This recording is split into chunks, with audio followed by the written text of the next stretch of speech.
Perumahan Marbella 1 yang berada di lingkungan Masjid Al-Mutmainnah yang tergabung dalam Majelis Taklim Akmaliyatun Nisa. Semoga kita semuanya dimuliakan oleh Allah. Amin. Pertama sekali, ibu-ibu sekalian, mari kita bersyukur kepada Allah dengan sama-sama kita mengucapkan Alhamdulillahi Rabbil Alamin. Karena alhamdulillah pada sore hari ini telah banyak kenikmatan yang Allah beri. Bukan hanya kesehatan, bukan hanya waktu luang, kesempatan, tapi yang paling mahal di antaranya adalah keimanan. Sehingga iman itu yang membuat kita hadir pada sore hari ini di Masjid Al-Mutmainnah. Apalagi kita hadir di dalam rangka berthalabul ilmi. Kata Nabi SAW, majelis ilmu itu seperti taman surganya Allah di dunia. Maka siapa yang hadir ke taman surganya Allah di dunia, semoga kelak dikumpulkan di taman surganya Allah di akhirat. Amin. Berikutnya kita sama-sama berselawat kepada Rasulullah dengan kita mengucapkan Allahumma salli ala Sayyidina Muhammad wa ala ali Sayyidina Muhammad. Ibu-ibu sekalian yang dimuliakan oleh Allah, apa kabar semuanya ibu-ibu? Alhamdulillah, sehat semua ya? Dari sekian banyak tempat, dari sekian luas bangunan masjid ini, entah kenapa lah tembok tetap menjadi yang utama. Rasa-rasanya di tengah sini ini kosong melompong. Makanya ini agak-agak ibu-ibu Akmaliyatun Nisa ini senang Masjid Al-Mutmainnah banyak tiangnya ini senang ini. Makin banyak pilihan untuk menyender. Tapi tidak apa-apa. Yang penting jangan pula nanti sesuai nama masjidnya Al-Mutmainnah. Apa arti Mutmainnah ibu-ibu? Jiwa yang tenang. Jiwa yang tenang. Salah satu ciri orang yang beriman kata Nabi ketika duduk di majelis ilmu merasakan ketenangan jiwa. Tapi jangan terlalu tenang juga. Nanti kalau terlalu tenang mulai sayu-sayu pandangan, tak lama kemudian menguap. Nah, ada itu dah tak sadar. Ibu-ibu sekalian, beberapa waktu yang lalu Bu Yosi WA kepada kami, Ustaz, ini kayaknya beliau ngundangnya dari jauh-jauh hari, mungkin khawatir bentrok. Karena beberapa kali kami diundang oleh beliau bentrok. Jadi mungkin gara-gara kejadian itu berapa minggu sebelum ini ya Bu Yosi ya? 2 minggu sebelum ini beliau sudah WA, Ustaz, ada waktu hari Ahad sore di Masjid Al-Mutmainnah. Dalam hati saya, ini kayaknya udah ancang-ancang beliau. Alhamdulillah sore hari ini kami bisa hadir kembali beserta ibu-ibu solihah yang luar biasa ini dengan tema yang tidak kalah luar biasa. Apa tema kita ibu? Taubat. Taubat, jalan meraih ketenangan jiwa. Taubat, jalan meraih ketenangan jiwa. Mohon maaf, saya izin minum dulu. Sponsor ini clear.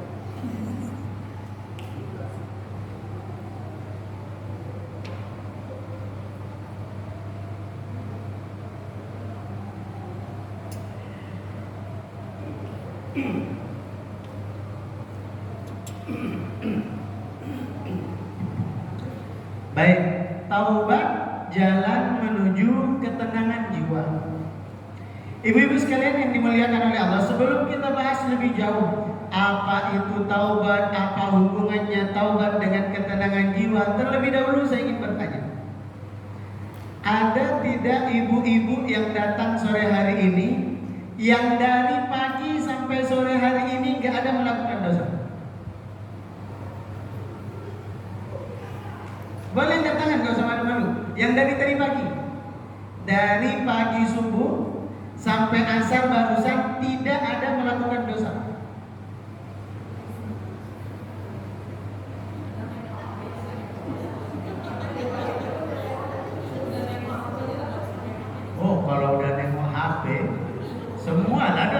itu. Kalau kita riba mungkin dosanya di lisan. Kalau kita mukul dosanya di tangan. Kalau di handphone semuanya. Orang ghibah kita ikut juga, orang buka aurat ikut juga, orang joget-joget kita praktekkan juga, semuanya di situ. Nah, kalau sendiri, oh tidak mungkin begini. Gini. Allah. Dalam ilmu media sosial itu ada namanya algoritma. Algoritma itu begini. Misalnya ibu main apa biasanya ibu? Instagram. Misalnya kita main Instagram.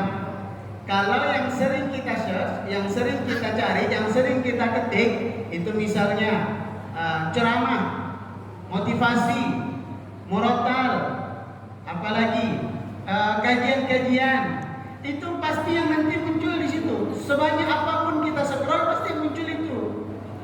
Tapi kalau yang diketik ini, Masya Allah ibu, jujur sekali. Mana tadi yang nyeletuk tadi? Kayaknya sudah ikut sekali beritanya ini. Kalau yang kita klik itu hal-hal yang begitu ya, yang muncul begitu di pencariannya.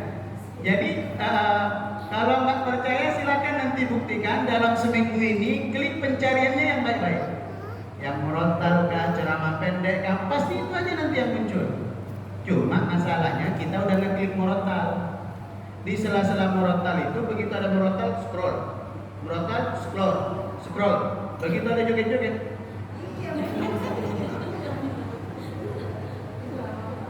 Sudah di scroll ke atas, masih pengen hafal juga gerakannya, tarik lagi ke bawah. Kayak gitu kayaknya.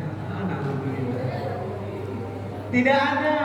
Jangankan sepanjang kita hidup 30 tahun, sepanjang kita hidup 40 tahun, ada yang 50 tahun, bahkan ada juga di atas 50 tahun. Ada ya? Tidak ada kita semuanya yang lepas dari dosa, tidak ada. Jangankan sepanjang usia, dari subuh sampai asar barusan, tidak ada yang bisa menjamin satupun di antara kita lepas dari dosa. Termasuk yang sedang bicara. Saya satu sisi bersyukur diberi kesibukan oleh Allah dalam hal kebaikan. Semoga gak ada waktu untuk melakukan kemaksiatan. Tapi tetap ada aja yang undang untuk buat dosa. Barusan kami zuhur ada acara IKSP, Ikatan Keluarga Besar Sumatera Barat di Sagulung. Ada ceramah di Sagulung, kemudian balik. Di lampu merah ada aja yang bikin dosa. Laki-laki sama perempuan kocek nempel benar. Mau nggak kita tengok ada di depan kita? Nggak mungkin kita bawa mobil merem. Nubruk lah kita. Belum lagi tadi mau belok dari jalan raya ke Botania yang turun itu ke lurusan Masjid An-Nur sebelum pom bensin. Ada ibu-ibu sudah kita tunggu pelan dari kanan, sennya ke kiri. Dalam hati saya, oh ini mau belok juga ini. Rupanya lurus. Dalam hati saya, apa ini sen kiri? Tahu gitu saya sadar. Dari belakang saya ikutin pelan-pelan, bikin dosa jadinya kita. Nggak ada di antara kita yang terlepas dari dosa. Makanya kata Nabi SAW, kullu bani Adam khatta'un. Setiap anak cucu Adam, setiap manusia itu tidak akan pernah lepas dari yang namanya dosa.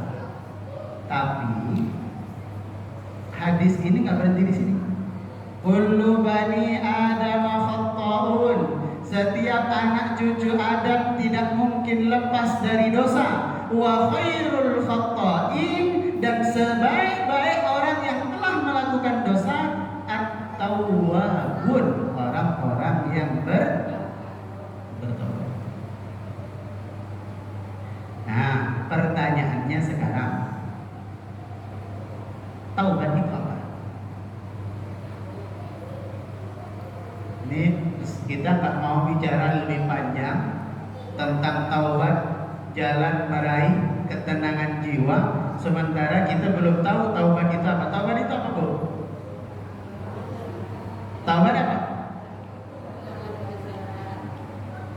tidak mengulangi kesalahan. Kurang dikit. Ada yang bisa taubat itu apa? Yang bisa dapat sepeda. Kalau dapat sepeda biasanya pertanyaannya ikan. Ikan itu. Ada yang tahu arti taubat apa? Nggak ada yang tahu, ini bahaya, ini harus lebih sering lagi nih ngajinya. Apa arti taubat? Taubat itu berasal dari kata taba yatubu taubatan yang artinya kembali.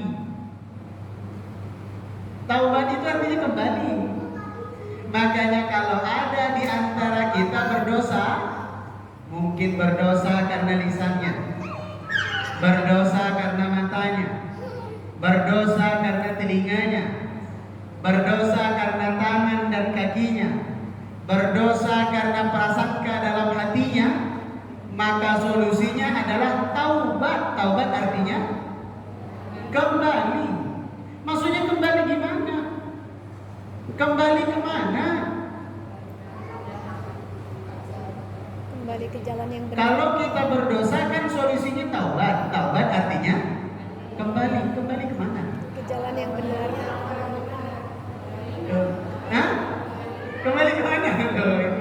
Padahal selama ini kita sering loh setiap ngomel sama suami, Pak, sudahlah Pak, taubat. Sementara kita belum tahu nih arti taubat ini.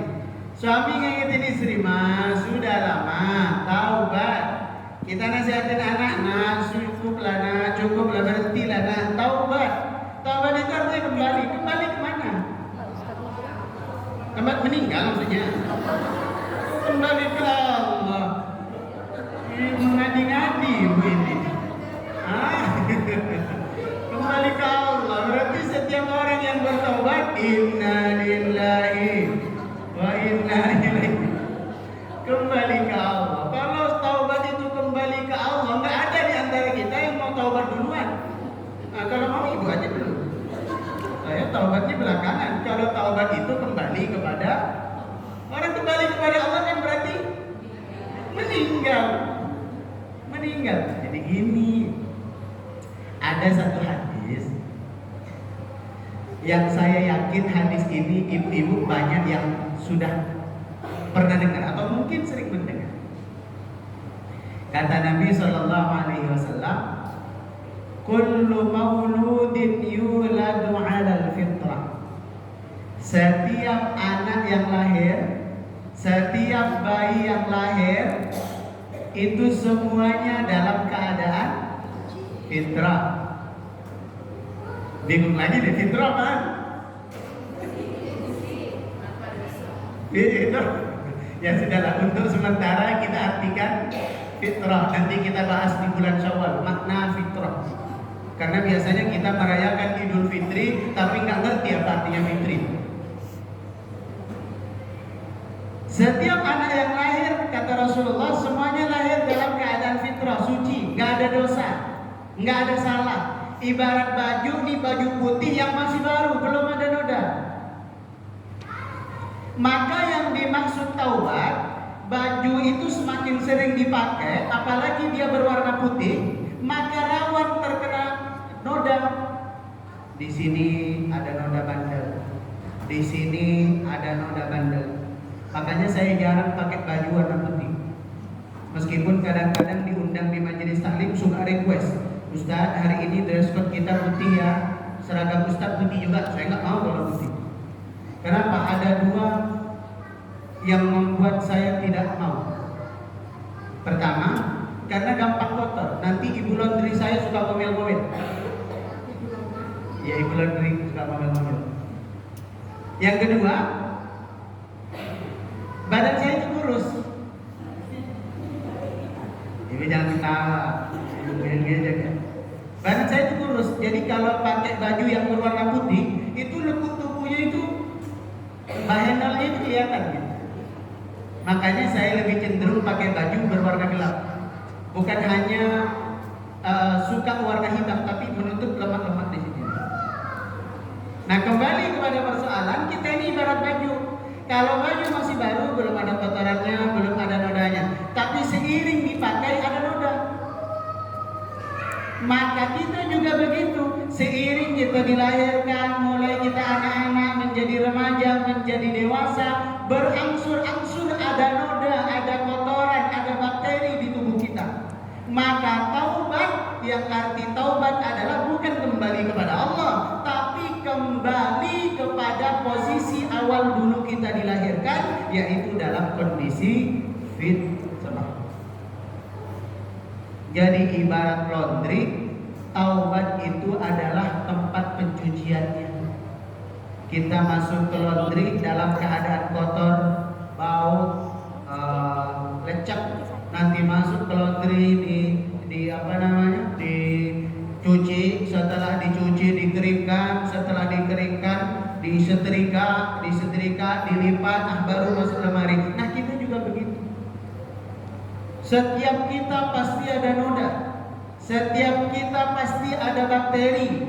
Tapi sebaik-baik pakaian yang ada bakterinya adalah dicuci. Cuci itu adalah taubat kita kepada Allah. Jadi kembali. Kenapa harus kembali? Karena ibarat begini. Ibu rental mobil. Kalau rental motor mungkin ada tapi jarang dilakukan. Rental mobil misalnya, kan sebelum kunci itu diserahkan ke kita dipastikan dulu, coba cek mobilnya, nggak ada lecet-lecet ya, nggak ada penyok-penyok ya, nggak ada bekas tabrak kecelakaan ya, diserahkan kuncinya. Pas kita pakai selama 24 jam ternyata lecet. Kira-kira yang punya marah atau tidak? Yang punya marah atau tidak? Marah. Maka hidup kita juga begitu. Kita melahirkan seorang anak itu adalah titipan dari Allah seperti mobil yang sedang kita rental. Maka saat anak itu kembali kepada Allah, jangan sampai ada lecet-lecet sebagaimana mobil yang mau dikembalikan kepada pemiliknya. Solusinya adalah taubat untuk mencuci, taubat untuk membersihkan lecet-lecet pada mobil tadi. Pertanyaan berikutnya, kenapa kok temanya taubat, jalan menuju ketenangan jiwa? Jadi begini, dulu Rasulullah itu pernah ditanya oleh sahabat, ya Rasul, tolong beritahu kepada kami, dosa itu seperti apa? Dosa itu yang bagaimana? Ternyata Rasulullah memberikan dua penjelasan sebagai ciri-ciri bahwa itu dosa atau tidak. Tengok dari dua aspek. Ini mudah-mudahan diingat. Kalau yang mencatat dicatat, yang nggak bawa catatan semoga ingatannya kuat. Karena tadi kayaknya melihat ke depan tapi kayak bengong gitu kata. Dua. Kata Nabi SAW, ciri-ciri dosa itu ada dua. Yang pertama,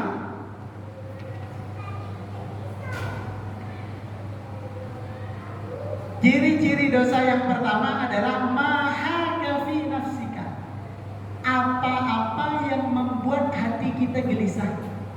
Itu ciri dosa. Kalau ibu bingung, ini belum datang ke kajian ini, belum datang ke Masjid Al-Mutmainnah, tapi kita melakukan sebuah perbuatan dan kita belum tahu ini dosa atau enggak. Maka sebelum kita nanya ke ustaz, sebelum nanya ke ustazah, sebelum nanya ke ahli ilmu, terlebih dahulu tanya ke hati kita. Saat kita melakukan itu, hati kita tenang apa gelisah? Kalau saat kita melakukannya, ternyata hati kita itu gelisah, enggak tenang, enggak nyaman, risau, itu indikasi pertama bahwa yang kita lakukan itu dosa, bahwa yang kita lakukan itu salah. Kenapa? Taubat adalah jalan menuju ketenangan jiwa, karena dosa yang kita lakukan selama ini menjadi penyebab utama mengapa hidup kita susah bahagia, mengapa hati kita susah tenang. Mungkin rumahnya besar tapi hatinya sempit. Mungkin AC-nya dingin, tapi hatinya panas. Mungkin uangnya banyak, tapi ketenangan belum ada di hati. Mungkin senang, tapi belum tentu tenang. Itu semua penyebabnya nggak ada lain kecuali dosa. Karena kalau kunci ketenangan jiwa itu adalah harta, mestinya orang yang banyak harta tenang. Tapi nyatanya enggak. Bahkan kami itu pernah suatu hari, ibu-ibu, kami pulang dari ngajar, mungkin jam. Tapi karena jalan ke rumah beliau itu satu arah ke rumah saya, akhirnya saya iakan, ya udah nggak apa-apa, tapi nggak lama ya karena udah malam. Iya nggak apa-apa, Ustaz, mampir aja sebentar, kita doa bersama. Terus pas datang ke rumah, perumahan elit di Batam, sangat elit. Kita mau masuk aja harus nyerahin KTP dulu. Kalau biasanya kan perumahan cuma pemulung doang yang nggak bisa masuk kan. Ini Ustaz aja ditanya-tanya tuh mau masuk. Mau kemana? Alamatnya berapa? Ada acara apa? Ninggalin KTP belum? Ketika saya sampai di rumahnya itu sepi, nggak ada orang, nggak ada undang tetangga, nggak ada undang sanak saudara gitu. Padahal saya ditelepon untuk acara doa bersama, tapi kok nggak ada orang. Nyampe lah ke ruang tamunya, hampir segede masjid ini loh. Ada mobil berderet di depan rumah, salah satu mobil itu aja dijual, kayaknya dapat rumah saya. Luar biasa kayanya, tapi undang kita untuk doa. Kemudian saya tanya, Pak, mohon maaf nih, ini doa bersama, mana tetangga-tetangga? Kita aja Ustaz. Oh ya Pak. Hajatnya apa? Ada keluarga yang meninggal atau ada hajat yang lain sehingga kita mau doa bersama biar gak keliru nih doanya apaan. Terus kata beliau, enggak Ustaz, ini doa kita aja. Apa hajatnya? Agar diberi ketenangan jiwa saya Ustaz. Dalam hati saya tiba-tiba ngomong, kalau rumah sebesar ini masih belum tenang juga jiwanya, bagaimana dengan saya? Kalau mobil sebanyak ini masih belum tenang juga jiwanya, apa kabar gerobak saya? Ternyata dari situ kita belajar, yang membuat hati tenang, yang membuat hati itu tentram, yang membuat hati itu tidak gelisah, bukan banyaknya harta, bukan luasnya rumah, bukan melimpahnya kekayaan dan aset di mana-mana, bukan, melainkan sejauh apa dan sesungguh apa kita dalam meninggalkan dosa. Karena sebanyak apapun harta yang kita miliki, tapi ada dosa yang selalu dilakukan, itu penyebab utama Allah hilangkan ketenangan dalam jiwa kita. Makanya kata Nabi, ciri dosa yang pertama itu adalah kalau kita melakukan ada kegelisahan dalam hati. Nah ini ibu-ibu, kalau ingin tahu ini sebenarnya boleh atau enggak sih Ustaz, ini sebenarnya halal atau enggak sih Ustaz, ini sebenarnya bisa dilakukan atau enggak Ustaz, sebelum nanya ke Ustaz, tanya dulu ke hati kita, saat kita melakukan gelisah atau tidak. Yang kedua, ciri dosa yang kedua kata Nabi SAW, wa karihta ayyattali'a alaihin nas. Ciri dosa yang kedua yaitu kita tidak senang kalau perbuatan itu dilihat oleh orang lain. Itu dosa. Kalau ibu-ibu melakukan satu perbuatan, tapi perbuatan itu ibu sembunyikan dengan alasan malu kalau dilihat orang, tidak suka kalau dilihat orang, nggak senang kalau dilihat orang, itu ciri bahwa itu dosa. Itulah mengapa orang yang mencuri itu diam-diam atau terang-terangan. Pencuri itu diam-diam atau terang-terangan? Diam-diam, dia ngecek dulu CCTV ada nggak nih di perumahan Marbella nih, security-nya galak nggak nih perumahan Marbella, tuan rumah ada nggak nih. Terus curinya juga diam-diam, dia nggak ingin perbuatannya diketahui oleh orang lain. Itu ciri bahwa apa yang dia lakukan itu dosa.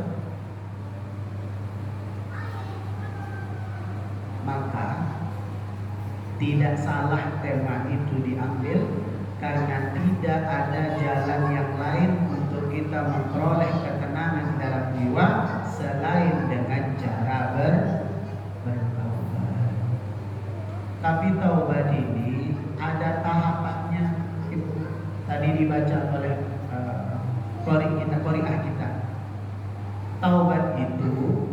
ada tahapan-tahapannya. Bagaimana cara kita bertaubat, Ustaz? Kan tadi sudah disebut nih, setiap kita nggak lepas dari dosa, ya. Setiap kita bagaikan pakaian yang semakin lama semakin kotor, ya. Setiap kita adalah mobil rental yang harus dipastikan sebelum kembali kepada tuannya dalam kondisi persis seperti dulu diterima, ya. Kemudian juga sudah kita kaji bahwa tidak ada cara lain untuk mendapatkan ketenangan selain dengan cara bertobat. Iya, pertanyaan terakhir, bagaimana cara bertobat? Karena banyak di antara kita yang sesungguhnya hati kecilnya sudah meronta untuk bertaubat, tapi dia kebingungan gimana caranya bertaubat. Bagaimana cara taubatnya, Bu? Hah? Tahapannya, urutannya. Hah? Istighfar itu kedua. Istighfar kan minta ampun, ya. Minta ampun itu kedua. Menyadari.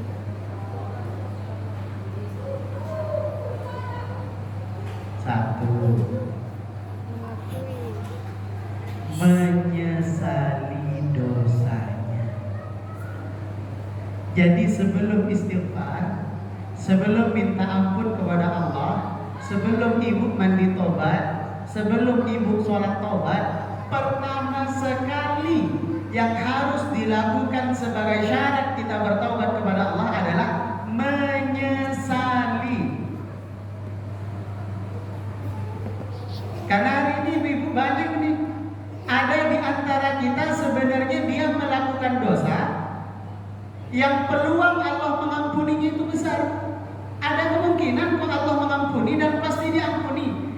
Cuma dia tidak menyesali dosanya. Cuma dia bahkan melakukan dosa itu dengan penuh kebanggaan. Dia cerita kepada orang lain, misalnya ketemu orang lain gitu ya, yang membuat aurat, yang mungkin dia melakukan dosa besar, kita dengan bangga cerita ke kawan. Tengok, nah, kita udah kering, dia baru nyebur. Hah, maksudnya?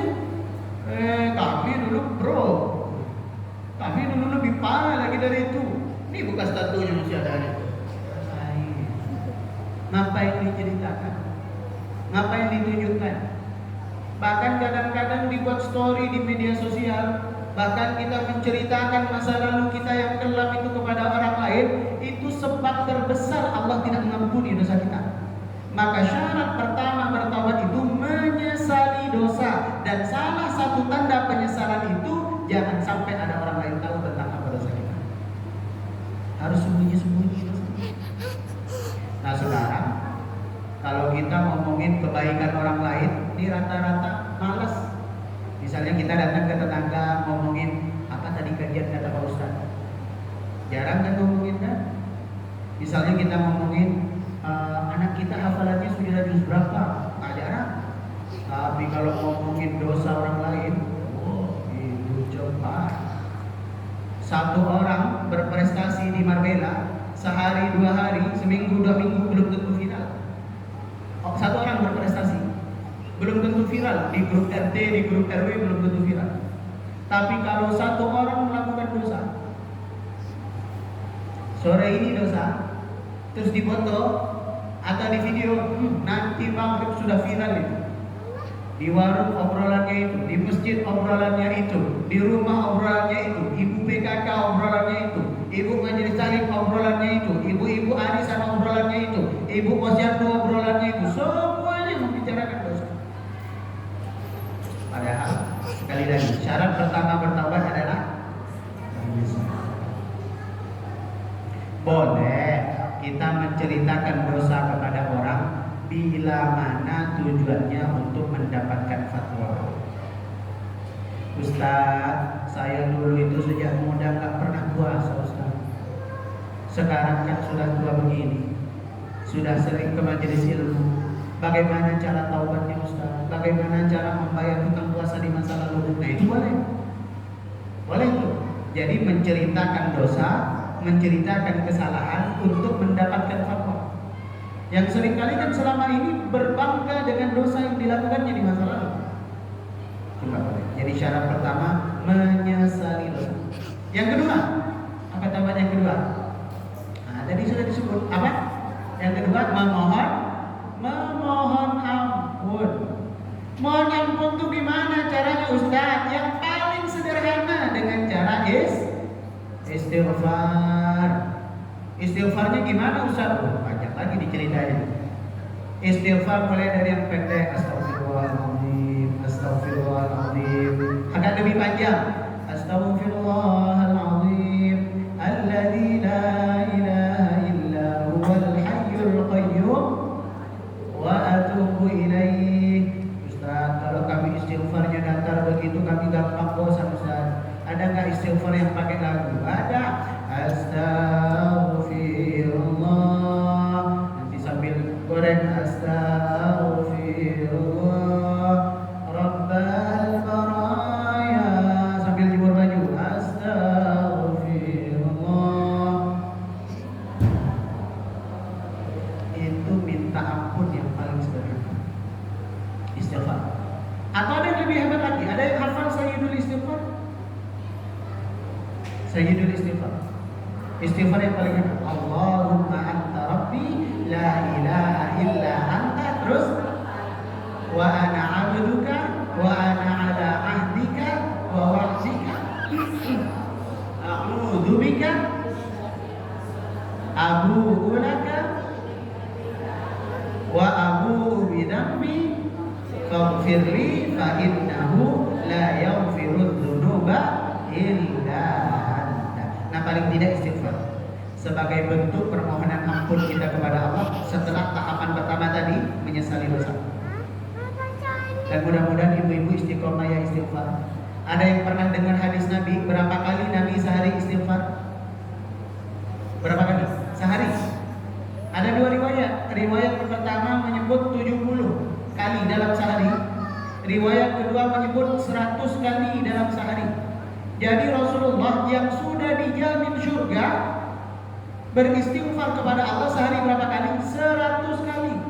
Pertanyaannya adalah, ada nggak ibu-ibu majelis taklim Akmaliyatun Nisa yang sudah dijamin surga? Ada? Nah, kalau tidak ada, dari pagi sampai sore hari ini sudah berapa banyak istighfar?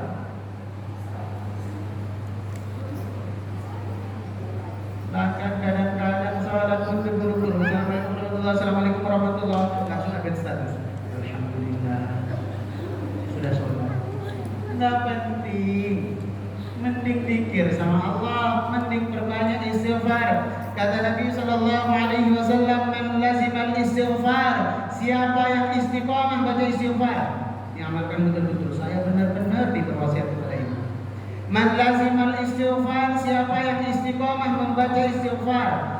Yang pertama kata Rasul, ja'alallahu likulli dhiqin makhraja. Setiap kesempitannya, setiap masalah hidupnya Allah berikan jalan keluar terbaik. Yang kedua, walikulli hammin faraja. Dan setiap kegundahan hati, kesedihan hati Allah datangkan pelipur lara. Dan yang terakhir, wa razaqahu min haitsu la yahtasib. Dan Allah akan datangkan rezeki dari jalan yang tak disangka-sangka. Istiqomahkan itu istighfar. Jadi cara memohon kepada Allah yang paling sederhana adalah istighfar. Lebih tinggi dari istighfar apa? Cara memohon ampun. Kan istighfar tadi sudah nih, mulai dari istighfar paling pendek sampai istighfar paling panjang. Level kedua minta ampun kepada Allah. Mandi dulu, mandi taubat. Ada yang pernah mandi taubat? Bukan mandi hari-hari loh ya. Ya kurang lebih cuma bedanya niat doang. Mandi taubat. Habis mandi taubat baru level terakhir salat taubat. Sudah. Menyesali dosa di masa lalu sudah. Yang kedua apa tadi? Minta ampun kepada Allah. Yang ketiga. Apa yang ketiga? Tadi sudah dibaca ayatnya. Ya ayyuhalladzina amanu tubu ilallahi taubatan nasuha. Wahai orang-orang yang beriman, bertaubatlah kalian kepada Allah dengan taubat nasuha. Apa taubat nasuha itu? Tiga tadi. Menyesali ampun kepada Allah, dan yang terakhir berjanji untuk tidak melakukan dosa yang sama. Berjanji, berkomitmen untuk tidak melakukan dosa. Ada yang sudah menyesal tapi nggak mau minta ampun. Ada yang sudah minta ampun tapi nggak menyesal. Ada yang menyesal sudah minta ampun tapi nggak ada komitmen untuk tidak melakukan dosa yang sama. Sehingga apa yang terjadi? Apa kita nyebut tobat apa? Tobat? Tobat sambal. Pas lagi makan sambal udah susah.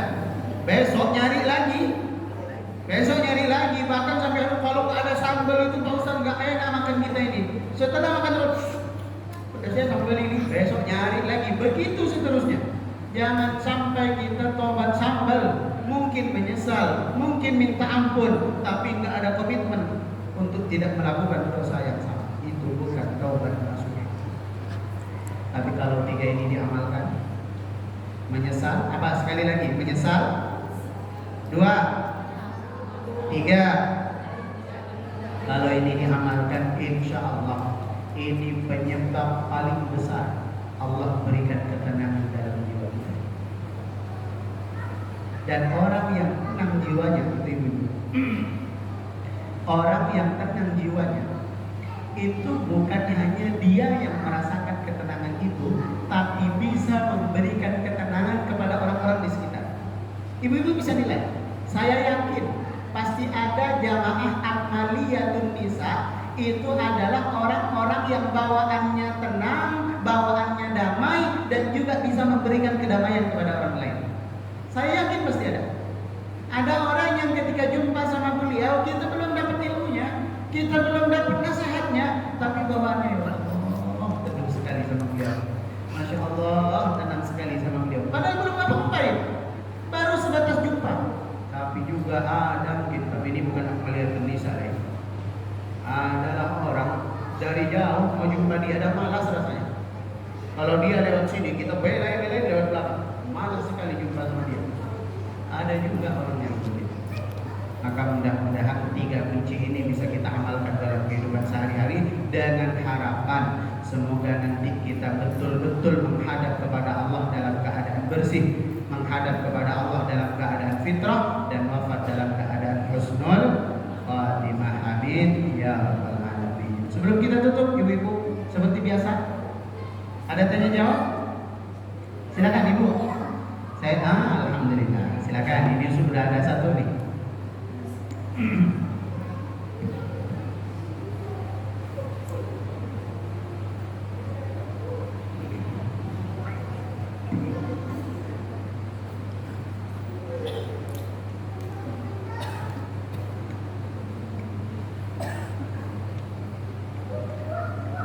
Assalamualaikum warahmatullahi wabarakatuh. Waalaikumsalam warahmatullahi wabarakatuh. Yang saya tanyakan tadi, karena pencuri itu takut ditipu orang.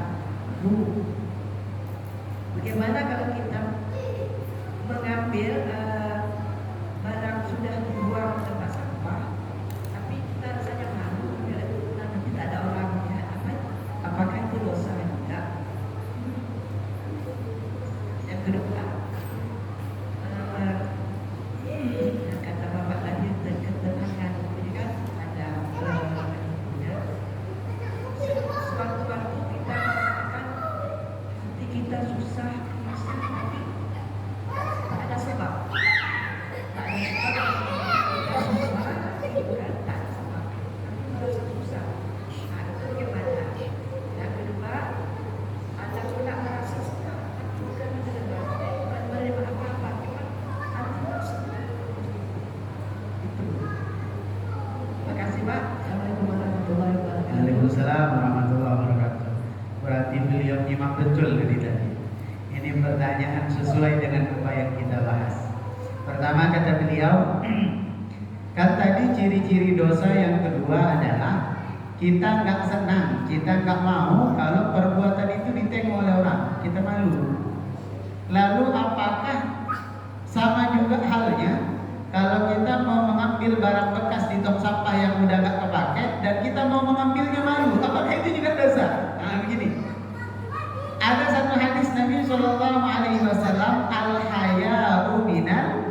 iman. Malu itu bagian dari iman. Tapi malu yang dimaksud di sini adalah malu yang pada tempatnya. Malu saat kita bermaksiat, malu saat kita melakukan dosa, malu saat kita lalai. Permasalahan kita hari ini adalah seringkali kita malu tidak pada tempatnya. Contoh seperti tadi, misalnya kita udah buang barang di tong sampah, halal nggak itu diambil oleh orang lain? Halal kan? Berarti dosa atau tidak? Nggak dosa. Kalau nggak dosa untuk apa malu?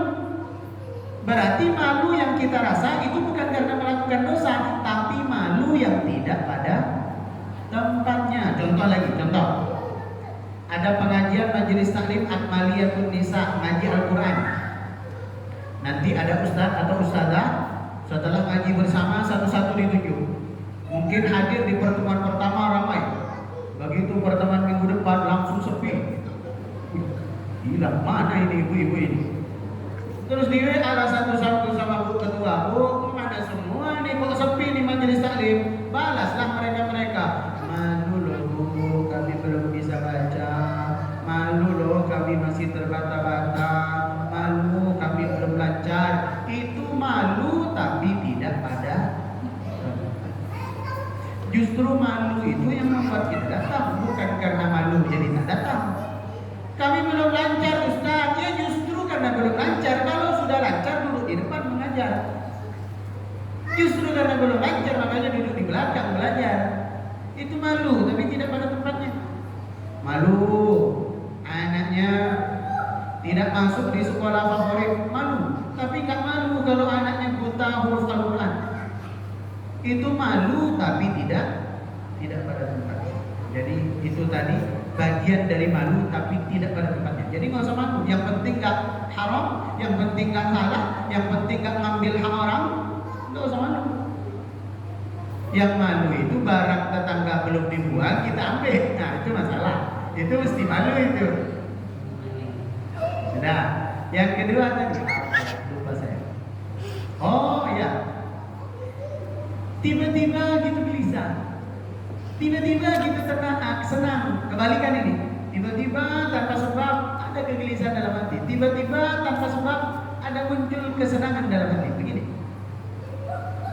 Sekali lagi, segala kebaikan itu mendatangkan ketenangan dalam hati dan segala keburukan mendatangkan kegelisahan dalam hati. Pasti. Lalu bagaimana kalau kita tiba-tiba aja Ustaz tanpa ada sebab? Bukan tanpa ada sebab, kita belum sadar sebabnya apa. Sebabnya pasti ada, cuma mungkin kita belum sadar. Kalau tiba-tiba kita gelisah, cobalah sholat 2 rakaat setelah itu merenung. Apa dosa yang sudah kita lakukan? Pasti ketemu, pasti ketemu. Pun sebaliknya, kalau tiba-tiba kita merasa bahagia tanpa ada sebab pokoknya, oh hari ini kok seneng banget bawaannya. Pasti ada kebaikan yang dilakukan, pasti, cuma kita belum sadar. Atau bisa jadi dosanya sudah dilakukan beberapa waktu silam, tapi kegelisahannya Allah beri di hari itu. Bisa jadi.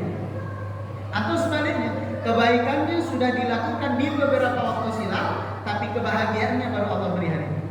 Bisa juga. Makanya ada kalanya kita bermuhasabah, mengevaluasi diri. Ya Allah, kok gelisah ini ada apa ya? Coba dipikir-pikir dulu. Kalau kita senang ada apa ya Allah? Itu pasti. Tidak, hati ini hanya dampak. Hati ini hanya akibat. Pasti ada sebab yang dilakukan. Kalau dia gelisah, pasti ada dosa yang mungkin kita nggak sadari atau kita belum ingat. Kalau kita tiba-tiba senang, pasti ada kebaikan yang dilakukan yang mungkin kita lupa atau belum kita sadari. Itu pasti. Tinggal kita bermuhasabah diri. Kalau misalnya mendatangkan kegelisahan, gimana caranya kita menemukan apa sebabnya dan berkomitmen untuk tidak mengulanginya lagi. Kalau ternyata tiba-tiba merasakan kebahagiaan, coba diingat-ingat apa kebaikannya dan kita berkomitmen untuk melakukan yang dilakukan. Itu ya. Allah. Ada lagi?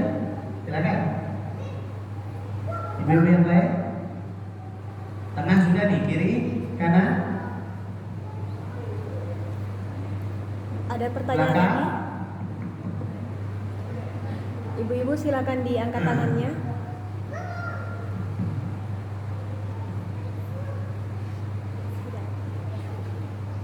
Cukup. Cukup Ustaz. Alhamdulillah. Baik, kalau sudah tidak ada lagi, ini salah satu yang membuat saya senang datang di Al-Mu'ainan begitu. Jawabannya itu cerdas-cerdas. Jadi sekali dijelaskan itu ada pertanyaan kok. Dan luar biasa. Lah, asalnya keluar dari masjid. Keluar dari mana? Kalau salah, kurang baik apa coba? Silakan, boleh, boleh.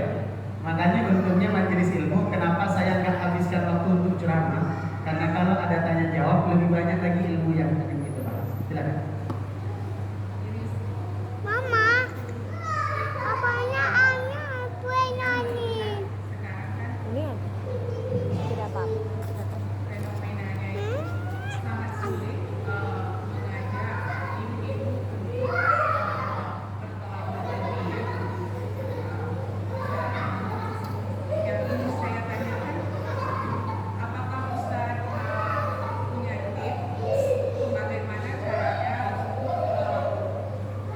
mengajak ibu-ibu atau memberikan semangat agar mau berangkat untuk belajar, terutama belajar ilmu agama gitu kan.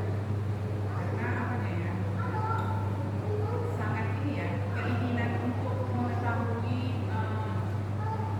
yang ilmu agama itu sangat rendah dibandingkan keinginan mereka untuk melakukan hal-hal yang lain gitu. Kalau sebenarnya kita sih nggak ini ya, tidak melarang mereka untuk melakukan mungkin hobi atau apa, tapi setidaknya bagaimana cara kita itu untuk memotivasi agar mereka juga semangat untuk Ya, ya. meningkatkan ilmu mereka.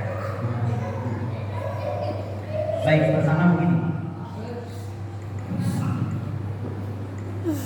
Ini calon imam masjid Al-Mu'ainan dari. Pertama memang harus tanamkan dalam hati kita ini untuk kita semua ya, ibu. Karena kan kita semua ini saling mengajak kan. Kita yang ngajak tetangga, kita yang ngajak kanan kiri depan belakang rumah kita. Pertama harus ditanamkan dalam hati tugas kita mengajak, tidak berubah, hanya mengajak, tok saja. Kenapa itu harus ditanamkan dalam hati? Supaya nanti ketika kita mendapatkan penolakan saat kita mengajak, kita nggak kecil hati. Saat kita tidak mendapatkan respon yang baik ketika mengajak, kita nggak kapok. Karena kalau dari hati kita niatnya pokoknya bismillah, ini ibu-ibu yang datang kami ini sendiri. Ternyata yang datang sedikit. Besok kita kapok, nggak mau lagi lah. Saya jadi divisi dia, wah malas banget. Udah capek ngutip hadis, udah capek ngutip ayat, udah capek nge-share motivasi, udah capek nge-share potongan ceramah, biar semangat majelis ilmu. Nggak datang juga. Udahlah urusan sendiri-sendiri aja. Jadi kapok. Jadi tujuan kita adalah hanya mengajak, bukan merubah, apalagi memaksa. Makanya dulu Rasulullah pun pernah ditegur sama Allah karena beliau pernah begitu berambisi untuk mengislamkan pamannya, Abu Thalib. Karena udah baik sama Nabi, jadi Nabi berambisi gimana caranya setiap hari pamannya ini didakwahi biar Islam gitu. Sayang kalau nggak Islam, udah baik soalnya. Kemudian turun ayat, innaka la tahdi man ahbabta walakinallaha yahdi man yasha. Wahai Muhammad, sesungguhnya engkau tidak bisa memberikan petunjuk kepada siapapun yang engkau cintai, tapi Allah lah yang berkuasa memberikan petunjuk kepada siapapun yang Dia kehendaki. Jadi kita juga gitu. Rasulullah aja nggak bisa ngasih hidayah, apalagi kita. Maka kita hanya sebatas mengajak. Selebihnya berdoa. Setelah sholat kita doain tetangga, anggota majelis taklim. Selesai kajian kita berdoa juga kepada Allah. Bukan hanya doain yang hadir, mendoakan yang belum hadir. Jadi pertama, tanamkan itu dalam hati. Kalau kita bukan doa, kita hanya mengajak. Kalau orang itu hari ini merespon ajakan kita, alhamdulillah, itu jadi amal jariah untuk kita. Kalau ternyata belum, mudah-mudahan besok. Kalau besok belum, mudah-mudahan besok. Yang penting jangan berhenti mengajak. Yang kedua, Ini yang saya sudah kalau bahasanya Bu Yosi itu ini studi kasus. Studi kasus itu begini. Banyak sekali saya lihat majelis-majelis taklim yang ada di Kota Batam. Masalahnya itu kadang-kadang majelis taklim itu tidak memenuhi kebutuhan muslimah. Maksudnya tidak memenuhi kebutuhan muslimah begitu. Hanya sebatas datang, tidak ada ilmu spesifik yang hendak dibahas dan sifatnya tidak berkesinambungan. Jadi yang datang hari ini yang alhamdulillah, yang nggak datang hari ini nggak jadi masalah. Toh besok ustadznya beda, kajiannya beda, temanya beda, nggak merasa ketinggalan. Saya membuat satu kajian di Batu Haji. Mulai kajian itu 2016. Kajian itu dimulai tahun 2016 dan masih eksis sampai hari ini. Sampai hari ini. Kenapa? Karena satu strategi yang saya pakai adalah apa yang dibutuhkan oleh jamaah pada waktu itu. Misalnya ibu-ibu, jangan sampai lupa bahas fikih. Fikih. Karena perempuan itu nggak lepas dari fikih dan harus berkesinambungan. Harus jelas. Kalau bahasanya Bu Yos ini silabusnya ada. Hari ini ngomongin apa, minggu depan temanya apa, bulan depan temanya apa, harus jelas. Dan ibu jangan tangan kosong begini. Misalnya dikasih soft copy-nya, fotokopian lembaran-lembarannya. Nah ini nanti tema kita ya, datang ke kajian ya. Cuma Rp200 satu lembar fotokopi. Nah ini datang supaya nanti kita ini yang akan dibahas oleh Ustaz. Nanti kita bisa catat di situ, lingkarin apa yang mesti dijelasin, apa yang mau kita tanyain. Itu salah satu strategi supaya ibu-ibu itu dan ternyata efektif. Kenapa? Karena ketika mereka nggak hadir satu kali aja, mereka akan ketinggalan materi. Bahkan di antara mereka, Ustaz, pokoknya kalau udah hari ini saya nggak mau deh ada kegiatan yang lain. Kenapa? Ntar ketinggalan. Kalau udah ketinggalan kita nggak paham lagi apa yang kemarin dibahas. Udah terputus lagi penjelasannya, udah ngaco lagi pemahamannya. Jadi dibuat kajian yang sistematis dan membahas satu disiplin ilmu yang dibutuhkan oleh ibu-ibu Akmaliyatun Nisa itu apa kira-kira? Mungkin fikihnya kan? Mungkin akidahnya kan? Mungkin apa? Tahsin. Meskipun resiko lebih besar ke tahsin. Karena kalau tahsin apalagi suruh baca satu-satu. Kalau ada 10 orang yang datang hebat. Dari sekian banyak ini disuruh baca satu-satu, ngaji satu-satu.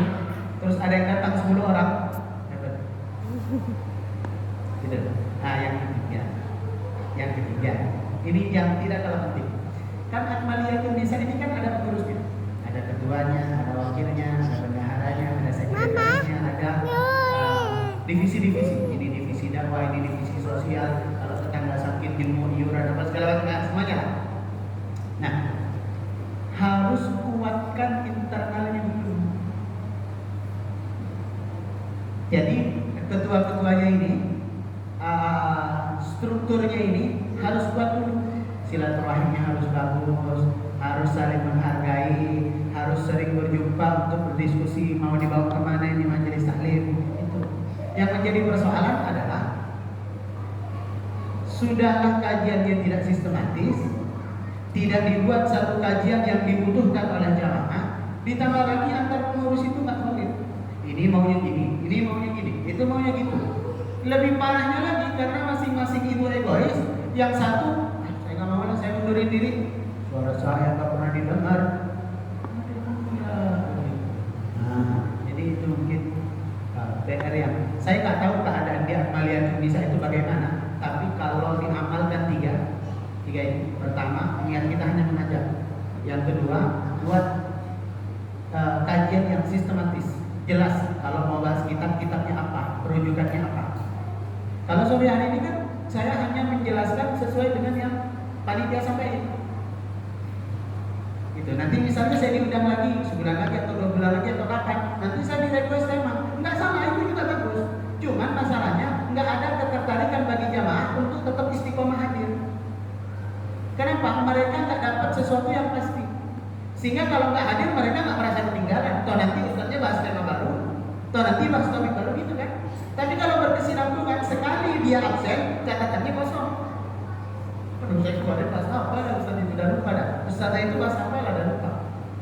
Ya, nah, tidak menjamin 100%, tapi ini signifikan. Bismillah, ya, Allah. Cukup ya, ibu ya. Mudah-mudahan apa yang kita bahas dari awal hingga akhir menjadi ilmu yang bermanfaat untuk kita semuanya. Dan kita akhiri majelis ini dengan kita berdoa kepada Allah. Al-Fatihah. A'udzubillahi minasyaitonirrajim. Bismillahirrahmanirrahim. Alhamdulillahirabbil alamin. Arrahmanir rahim. Maliki yaumiddin. Iyyaka na'budu wa iyyaka nasta'in. Ihdinas siratal mustaqim. Siratal ladzina an'amta 'alaihim ghairil maghdubi 'alaihim waladdallin. Amin. Bismillahirrahmanirrahim. Allahumma shalli ala sayyidina Muhammad. Alhamdulillahi rabbil alamin. Hamdan na'imin, hamdan syakirin, hamdan yuwafi ni'amahu wa yukafi mazida. Ya Rabbana lakal hamdu laka syukru kama yanbaghi li jalali wajhikal karim wa 'azimi sultanik. Rabbana zalamna anfusana wa in lam taghfir lana wa tarhamna lanakunanna minal khasirin. La ilaha illa anta subhanaka inna kunna minadh dhalimin. Allahumma salli ala sayyidina Muhammadin salatan tuballighuna biha kullal maqsud. Ya Jawad ya Ma'bud ya Rahim ya Wadud bi rahmatika ya arhamar rahimin. Allahumma ij'al jam'ana hadha jam'an marhuma wa tafarraqana min ba'dihi tafarruqan ma'suma. Allahumma inna nas'aluka al-huda wat-tuqa wal-'afafa wal-ghina wal-ridha wal-istiqamah. Innaka 'ala kulli shay'in qadir. اللهم أرنا الحق حقا وارزقنا اتباعه وأرنا الباطل باطلا وارزقنا اجتنابه. اللهم اختم لنا بحسن الخاتمة ولا تختم علينا بسوء الخاتمة. اللهم اجعل جمعيتنا جمعية عملية النساء، جمعية نافعة مباركة في الدين والدنيا والآخرة. ربنا هب لنا من أزواجنا وذرياتنا قرة أعين واجعلنا للمتقين إماما. رب اجعلنا مقيم الصلاة ومن ذريتنا